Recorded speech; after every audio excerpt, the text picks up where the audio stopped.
देखंतु आम बाड़ी रे एक कदली भंडाटा होता मुझे नहीं आसी एबे ताकू छड़े नहीं एठी आलू काटी देछि। आपण माने खाइछंती कि नहीं कदली भंडा तरकारी मते कमेंट सेक्शन में निहाती जणेबे।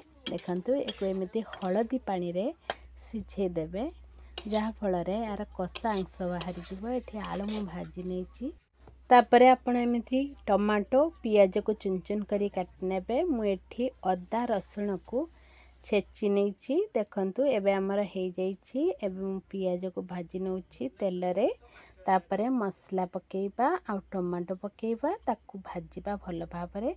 देखंतु मु आग टमाटो पके नउछि ताकू तेल रे भल भाबरे भाजी देबे। जदि आपण चाहिबे आग मसला पकेइकी तापरे टमाटो पकेइ परबे। मते किंतु भल लागे आग टमाटो पकेइबा पई तेणु मु एठी टमाटो पकेइ कसी नेबा परे मसला पकेइ देछि। मसला पकेइ सारिबा परे ताकू भल भाबरे कसी देबे।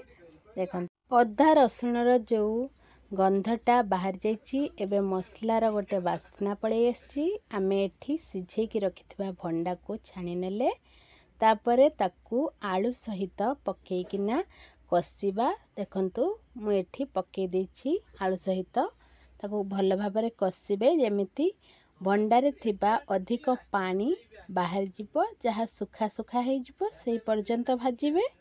एठी भल भाबरे कसी हो जाइछि। आमे एबे पानी दबा। देखंतु आमर पानी दे सारिबा परे एको 5 मिनिट पई फुटेइबे। आपणकर बनि जिवो स्वादिष्ट भंडा आलू तरकारी।